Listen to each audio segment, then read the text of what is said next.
నమస్తే అండి. రంగనాయకమ్మ గారు రచించిన స్త్రీ అనే నవలా కథను చెప్పుకుందాం. అమ్మా, ఒకసారిలా వచ్చి వెళ్ళు. వంటింటి ముందు వరండాలో తచ్చాడుతూ విజయశాస్త్రి చివరికి ధైర్యం చేసి గొంతు పెగిల్చుకుని ఆ రెండు మాటలు అనేశాడు. కొడుకు కంఠం విన్న కామేశ్వరమ్మ బయటికి చూడకుండానే అంది, నేను మడిలో ఉన్నానురా, జానికి వస్తోంది, ఏం కావాలో చెప్పు అని. కాదమ్మా, నువ్వే ఒకసారి లేచిరా అసహనంగా మళ్లీ పిలిచాడు శాస్త్రి. ఓ క్షణం తటపటాయించి చేతులు కడుక్కొని లేచి వచ్చింది కామేశ్వరమ్మ. చేతిలో పేపరు పట్టుకుని పాలిపోయిన ముఖంతో నిలబడి ఉన్న కొడుకుని చూడగానే కాస్త కంగారు పడింది ఆ తల్లి. ప్రశ్నార్థకంగా కొడుకును ముఖంలోకి చూస్తూ, ఏమిటిరా శాస్త్రి, ఎందుకలా పిలిచావు అంటూంటే మాట్లాడకుండా ఆ తెరిచి ఉన్న పేపర్ను తల్లికి అందించి 2 అడుగుల స్తంభం కేసి నడిచి ఎటో చూస్తూ నించున్నాడు శాస్త్రి. కొడుకు వైఖరి అర్థం కాని కామేశ్వరమ్మ తెలియని జంకుతో చేతిలో ఉన్న ఆ పేపర్ను విడమరిచి చూసింది యగాదిగా.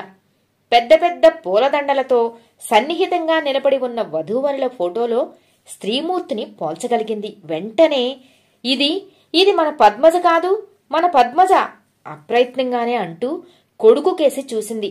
ఏమిటిరా శాస్త్రి, ఏంటిది అంది అయోమయంగా. శాస్త్రి మాట్లాడలేదు సరికదా, ముఖం కూడా కనిపించనీయకుండా నించున్నాడు. కామేశ్వరమ్మ మళ్లీ మళ్లీ చూసింది పేపర్లో పడ్డ ఫోటోకేసి. గుండెల్లో ఏదో దుస్సంక జరజరా పాకుతుంటే చటుక్కున 2 అడుగులు ముందుకు వేసి కొడుకు భుజం తట్టి వెనక్కి తిప్పుతూ కంగారుగా అడిగింది, శాస్త్రి మాట్లాడవేం, మన పద్మ ఫోటో పేపర్లో వేశారెందుకు? ఈ పక్కన నిలబడ్డ ఆ కుర్రాడెవరు? నేనేం చదువుకు చచ్చానా, అలా నోరు మూసుకుని నించున్నావ్ అని అడిగింది కొడుకుని. శాస్త్రి ముఖం జేవురించింది. కనుగుడ్లు నిప్పు కనికలయ్యాయి. పళ్ళు పటపటలాడించాడు. ఇంకేం చెప్పనమ్మా, మన బతుకులు బండలయ్యాయి. ఆ పూలదండలు, ఆ వ్యవహారం చూస్తుంటే కూడా అర్థం కాలేదా నీకు? పద్మజ జార్జి విలియమ్స్ అనే ఆంగ్లో ఇండియన్ వాణ్ణి రిజిస్టర్ పెళ్లి చేసేసుకుంది. వాడు డాక్టరేనట అన్నాడు. శాస్త్రి అంటూ కెవ్వున కేక పెట్టింది కామేశ్వరమ్మ. ఆందోళనతో ఆవిడ ఒళ్ళంతా వనకసాగింది. చాలే, అర్థం పర్థం లేని వాగుడు నువ్వును. మన పద్మజ అలాంటి వెధవ పని చేస్తుందా అంది. వెర్రివాడిలా తల్లినే చూస్తున్నాడు శాస్త్రి. కామేశ్వరమ్మ తీక్షణంగా అంది మళ్ళీ, 2 కళ్ళు పెట్టుకుని చదివావు, నోటికి ఎంత వస్తే అంత అనేస్తావా? అదేం గొప్ప పని చేసిందో అని ఫోటో వేసుంటారు అంది. అమ్మా అన్నాడు కోపంగా శాస్త్రి తల్లితో. ఆవిడ దృష్టిలో ఇది కూడా ఘనకార్యమేనని ఫోటో వేయించుకుంది. పత్రికలో అచ్చుపడ్డ సంగతి చదివి నీకు చెప్పాను అంతే అన్నాడు. ఆ పిల్ల మన పద్మజే అయితే అది ఆంగ్లో ఇండియన్ వాణ్ణి కట్టుకున్న సంగతి కూడా 100కి 100 పాలు యథార్థమే. పిచ్చి పట్టినట్టే చూసింది కామేశ్వరమ్మ. పద్మ, మన పద్మ మనతో చెప్పకుండానే ఇలాంటి పనిలా చేస్తుందిరా. నాన్నగారు కుదిర్చిన సంబంధం ఉండగా ఎక్కడో తెల్లవాణ్ణి ఎలా నమ్మేదిరా అంది. బాగా నమ్ముదువులే, వెళ్లి నాన్నగారిని అడుగు విసురుగా వరండా దిగి వెళ్లిపోయాడు శాస్త్రి. అయోమయంగా పదే పదే పేపర్లోకి చూస్తూ నించుంది కామేశ్వరమ్మ. అత్తయ్య, కుంపటి మీద పోపు మాడిపోతోంది, నేనెలా ముట్టుకునేది? వరండాలోకి వినిపించేలా కంఠస్వరం హెచ్చించి పిలిచింది జానకి వంటింట్లో నుంచి. అప్పటికే కామేశ్వరమ్మ దడదడా కొట్టుకున్న గుండెలతో పేపర్ పట్టుకుని పరుగు పరుగున భర్త గదివైపు నడిచిపోయింది. ఏమండి, ఇది విన్నారు, మన పద్మ అని.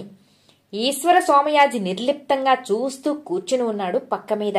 పొంగి పొంగి వస్తున్న కన్నీళ్లతో ఆరాటం వెల్లడిస్తూ అంది కామేశ్వరమ్మ. శాస్త్రి ఏమంటున్నాడో చూశారా? మన పద్మతల్లి ఇంత వివేకం లేని పనిచేస్తుందా?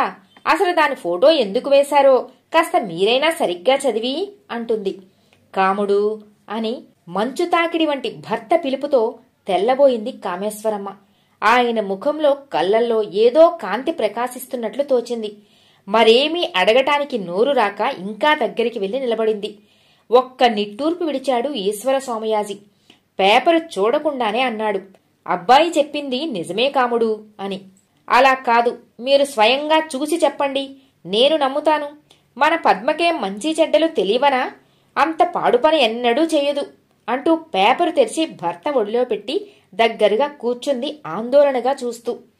క్షణకాలం కుమార్తె పెళ్లి ఫోటోను తీక్షణంగా చూశాడు సోమయాజి. చూస్తుండగానే ఆయన కళ్లల్లో నీళ్లు ఊరాయి. చటుక్కున ఉత్తరీయంతో ఒత్తుకున్నాడు. కుప్పలా కూలిపోయింది కామేశ్వరమ్మ.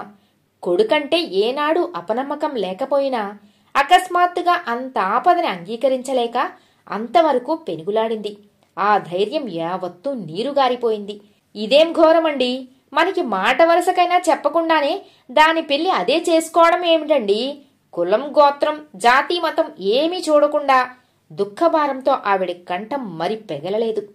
కొంగు అడ్డు పెట్టుకుని విలవిల్లాడింది. ఒక్కసారి వేదాంతిలా చూశాడు సోమయాజి. కాముడు, ఇక ఏడ్చి ప్రయోజనం లేదు. మన పద్మ కోరుకున్న వాణ్ణి వివాహం చేసుకుంది. జరిగిపోయింది అంతా. ఎంత తమాయించుకోబోయినా గాంభీర్యం సడలి మళ్లీ కళ్ళు చెమర్చుతుంటే ఉత్తరీయంతో ఒత్తుకుంటూనే కూర్చున్నాడాయన. ఎన్నడూ అధైర్యపడని భర్త కంట నీరు తిరగటంతో కామేశ్వరమ్మ శోకావేశం తాత్కాలికంగా శాంతించింది. ఆయన ముఖం తుడుచుకుంటున్న ఉత్తరీయాన్ని చేతుల్లోకి తీసుకుంటూ, ఒక్కసారి ఇలా చూడండి, ఇది ఇలా చేస్తానని మీకేమన్నా చెప్పింది? అంది అర్థంలేని ఆశతో. సూటిగా భార్య కళ్ళల్లోకి చూస్తూ అన్నాడాయన. చెప్పింది కాముడు, చెప్పింది. నేడో రేపో ఇది జరుగుతుందనే చెప్పింది. గొల్లుమంది కామేశ్వరమ్మ. పొంగులు వారుతున్న దుఃఖంతో వణికిపోతూ, మీకు తెలిసి ఇలా ఊరుకున్నారా? ఒక్క ముక్కైనా నా చెవిని వేశారా? నయాన్నో భయాన్నో ఏడ్చి మొత్తుకునో ఈ అప్రతిష్ట రాకుండా కాపాడుకునేదాన్ని కాదు. కట్టుకున్న దాన్నంటూ నేను ఉన్నానని ఎన్నడైనా మీకు కష్టసుఖాలకి గుర్తుకొచ్చానా అని నిష్ఠూరాలాడుతూ ఏడ్చింది కామేశ్వరమ్మ. మీ చేతులతోనే మీ ఇంటికి నిప్పు పెట్టుకున్నారు, మీ వేలుతోనే నా కన్ను పొడిచారు అంటూ సోమయాజి స్థానువులా కూర్చున్నాడు. అది పెళ్లికి ఒప్పుకుందని నాతో అబద్ధమాడారు. పెళ్లి కలతో ఇల్లు కలకలలాడుతుందని మురిసి ముక్కలయ్యాను. మమ్మల్నందర్నీ ఇంత మభ్యపెట్టి చివరికి ఇంత నవ్వులు పాలు చేశారా? అయ్యో భగవంతుడా అంటూ బావురుమని ఏడ్చింది. కాముడు భార్య శిరస్సు మీద ఆప్యాయంగా చెయ్యివేసి సోమయాజిలా అన్నాడు. నువ్విలా బాధపడకూడదు. నా మాట విను. కొంచెం ధైర్యం తెచ్చుకో. మన బిడ్డ మనకు కాకుండా పోయినా ఎక్కడ ఉన్నా సుఖంగానే ఉండాలి. ఒక్కసారి మనస్సులోనైనా పద్మని ఆశీర్వదించు కాముడు. తప్పదు. నువ్వు కన్న తల్లివి. కాదు, నేనా పాపిష్టదానికి తల్లిని కాదే కాదు. గొల్లుమంది కామేశ్వరమ్మ. అది నా కడుపున పుట్టనే లేదు. నా బిడ్డలు ఇద్దరే అంటూ పైనుంచి గబగబా మెట్లు దిగి వస్తున్న సుజాత ఊహించలేని స్థితిలో తల్లిదండ్రులను చూసి నిర్ఘాంతపోయింది. తండ్రి ఒడిలో తలదాచుకుని రోదిస్తున్న తల్లిని, తల్లి తలనిమురుతూ ఓదార్చ ప్రయత్నిస్తున్న తండ్రిని, కారణం తెలియని వారి దుఃఖాన్ని చూస్తూ స్థానువులా నిలబడిపోయింది. మనం కాదనుకున్నా లోకం కాదనదు కాముడు. బిడ్డల్ని కనగలమే కాని వాళ్ల రాతల్ని కూడా కనగలమా? మన నుదుటి రాత ఇలా ఉందని సరిపెట్టుకోవటం తప్పితే ఇంకేం చేయగలం? ఊరుకో అన్నారు.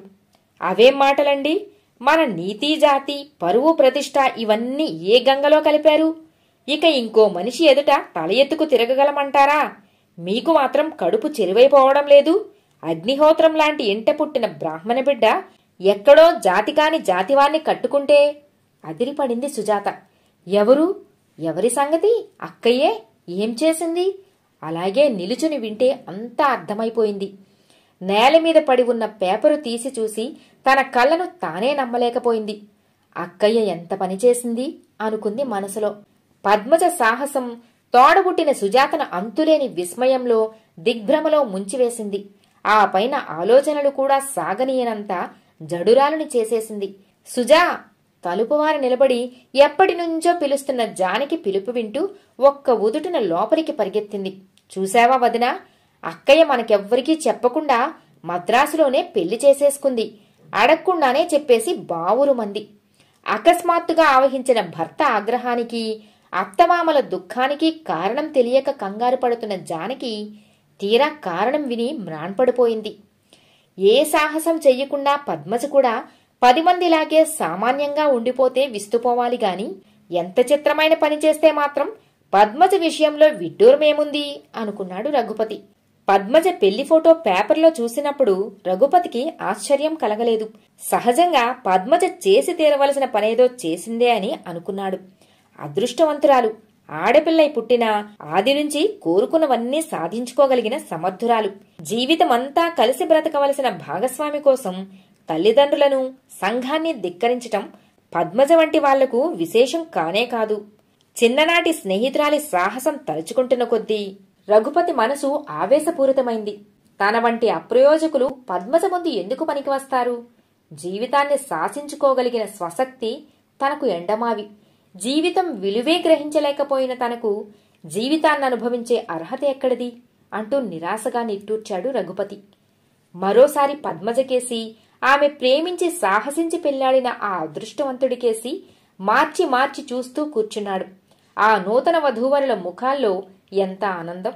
లోకాన్నే ధిక్కరించగలిగిన ఆ ప్రేమికుల్లో ఎంత సంతోషం! ప్రత్యేకించి పద్మజ కన్నుల్లో ఆ గాంభీర్యం, ఆ నైర్మల్యం. అందుకే పద్మజ కళ్ళల్లోకి ఎన్నడూ తను లోతుగా చూడటానికి సాహసించలేకపోయేవాడు. ఆ చూపులు అకారణంగా తనను చిత్రవధ చేస్తాయేమోనన్న భయంతోనే బ్రతికాడు. చిన్ననాడే ఆ నేస్తం స్నేహంతో ఆ సాహసపూరితమైన చూపుల్లో ఇచ్చే సందేశం తెలుసుకోగలిగితే ఈనాడిలా ఇలా కుమిలిపోయే దౌర్భాగ్యం పట్టేది కాదేమో తనకు. జీవితాన్నింత నిర్లక్ష్యం చేసుకోగలిగేవాడూ కాదేమో. మించిపోయింది అంతా. రఘు, ఇక్కడే ఉన్నావు? పిలిస్తే పలకవేం అంటూ వచ్చింది అన్నపూర్ణమ్మ. మీ అత్తగారి ఊర్నుంచి ఉత్తరం వచ్చిందిరా. సుశీలకి మళ్లీ సుస్థి చేసిందట. ఒకసారెళ్ళి చూసిరాకూడదు అంది కొడుకుతో. కొంతసేపు మౌనంగా ఊరుకున్నాడు రఘుపతి. సుశీలకా అమ్మా, మళ్ళీ ఏమైంది అని అడిగాడు. ఏమో, సుస్థి తిరగబెట్టిందని రాశారంతే. అదేం తెగులో కర్మ. రాకాసిలా దాన్ని పట్టి పీడిస్తోంది. అదక్కడా నువ్విక్కడా. లక్షణంగా మీరిద్దరూ కాపురం చేసుకుంటూ ఉంటే చూసే రాతే లేనట్టుంది మా మొహాన అని బాధపడింది. ఉదాసీనంగా చూస్తూ కూర్చున్నాడు రఘుపతి. పద్మజ పెళ్లి మాటను అమ్మకు చెబితే అనిపించిందో క్షణం. వద్దు. గతమంతా తవ్వుకుంటూ పోయి పార్వతి పెళ్లి మాట కూడా అడుగుతుంది అమ్మ అనుకున్నాడు. ఒక్కసారి చూసిరా నాయనా, నువ్వే కాదనుకుంటే అంటూ చెబుతోంది అన్నపూర్ణమ్మ కొడుకుతో. వెళతాలే అమ్మా అన్నాడు. కుర్చీలో నుంచి లేచి బయటికి వెళ్లిపోతున్న కొడుకును చూస్తూ అపరాధిలా నిల్చుంది అన్నపూర్ణమ్మ. కథ సమాప్తం కాదు. రేపు ఇంకో భాగంలో చెప్పుకుందాం.